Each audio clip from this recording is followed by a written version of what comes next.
નમસ્કાર, જય શ્રી કૃષ્ણ।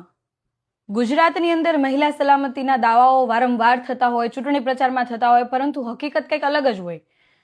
દર વખતે મહિલા સુરક્ષાને લઈને વારંવાર સરકાર ઉપર સવાલ થતા હોય। અમે આના પહેલા પણ આંકડાઓ સાથે અમે કીધું હતું કે દર વર્ષે એટલી મહિલાઓ સાથે દુષ્કર્મની ઘટનાઓ બને છે, એટલી છેડતીની ઘટનાઓ બને છે। હમણાં થોડા સમય પહેલા એટલે કે એક અઠવાડિયા અંદરની વાત કરું તો અઠવાડિયાની અંદર મહિલાઓની જે ઉત્તર ગુજરાતની અંદર 18 વર્ષથી નાની દીકરીઓ પણ ગર્ભવતી થઈ, આ આંકડાઓ ખૂબ ચોંકાવનારા હતા। અને છેલ્લા 2 દિવસમાં એક પછી એક ઘટનાઓ જ્યારે દુષ્કર્મની આવતી હોય ત્યારે કહેવાય કે હૃદયના ધબકારા તેજ થઈ જાય, રૂવાટા અવળા થઈ જાય, આવી ઘટનાઓ બને છે। આપણા શાંત સલામત ગુજરાતની અંદર ગાંધીનગર અને અમદાવાદમાં દુષ્કર્મની ઘટનાઓ બનતી હોય અને બીજી બાજુ ગૃહમંત્રી માત્ર ને માત્ર ફાકા ફોજદારીને વાયદા વચન આપતા હોય, ભાષણબાજી કરતા હોય। લોકોએ મત વાયદાઓ આપવા માટે કે પછી ભાષણબાજી કરવા માટે નથી આપ્યા। આટલા વર્ષોની તમારી સરકાર છે તો અત્યાર સુધી કેમ મહિલાઓ સુરક્ષિત નથી? આનો જવાબ આપવો જોઈએ તમારે। કડકમાં કડક કાયદાનો અમલ થવો જોઈએ। કોઈ પણ કહેવાય કે આવા હેવાનોની અંદર ડર જ નથી રહ્યો ગુજરાતમાં। એક પછી એક ઘટનાઓ બને છે ને એક બાજુ દીકરીઓ પીડાય છે, પીંખાય છે અને બીજી બાજુ ગૃહમંત્રી ભાષણબાજી કરે છે। તો ક્યાં ગયો કાયદો? કાયદાનું કામ કરશે, ક્યાં ગયો કાયદો? કેટલી હજી દીકરીઓને આવી રીતના પીખાવાનું બાકી છે? કેમ આ હેવાનોને ડર નથી આ સરકારનો? કારણ કે ક્યાંક ને ક્યાંક ગૃહમંત્રીની અને આખા ભાજપ સરકારની નિષ્ફળતા છે અને આ નિષ્ફળતાનો ભોગ ગુજરાતની દીકરીઓ, ગુજરાતની મહિલાઓ બને છે।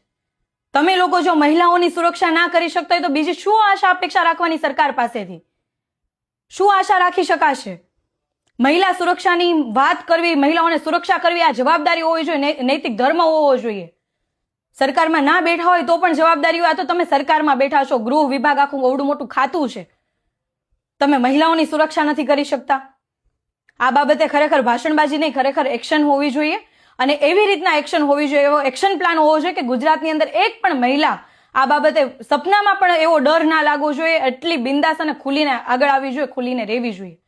આજે ગાંધીનગર અને અમદાવાદની અંદર જે ઘટના બની, છેલ્લા 2 દિવસમાં 2 ઘટના બની। એક દીકરી સાથે 17 વર્ષની દીકરી સાથે હોટલની અંદર બળાત્કાર થાય છે, એમને હોસ્પિટલાઇઝ કરવામાં આવે છે, એમના રક્તસ્રાવ અતિશય વહી જાય છે અને છેલ્લે એ દીકરીનું મૃત્યુ થાય છે। બીજી બાજુ એક દીકરી પોતાના ભવિષ્યના સપના જોવે છે, પરિવાર માટેના સપના જોવે છે, પીજી હોસ્ટેલની અંદર રહે છે અને ભણવા માટે કંઈક મહેનત કરી રહી છે, તો ત્યાં સિક્યુરિટી ગાર્ડ જ એમનો બળાત્કાર કરે છે। આટલી આ હેવાનોની અંદર તાકાત ક્યાંથી આવે છે? કેમ કે તમારા કાયદાનો ડર નથી, એને તમારો કોઈનો ડર નથી, કેમ કે એને ખબર છે કે આ બધા નેતાઓ માત્ર ભાષણબાજી કરશે, ભાષણબાજી કરીને બધું પૂરું કરી નાખશે, એટલા માટે આ હેવાનોમાં ડર નથી।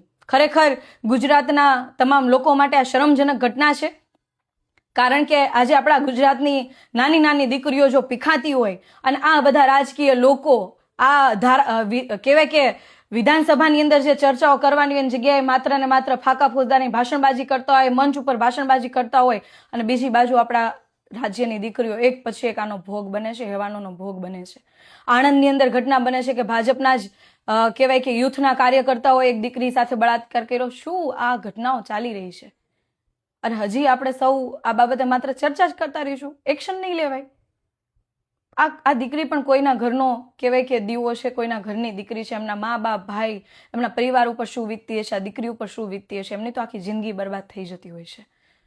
આ ઘટના આવી જ્યારે બનતી હોય ત્યારે એક સ્ત્રી જ જાણી શકે કે એ પીડા શું હોય। મારી તો સૌને વિનંતી છે કે માત્ર ભાષણબાજી નહીં, પરંતુ આમાં એક્શન પ્લાન બનાવવામાં આવે અને આવા હેવાનોને એવી સજા આપવામાં આવે કે જેથી આપણા ગુજરાતની બીજી એક પણ દીકરી સાથે આવી ઘટના ના બને। જય હિન્દ।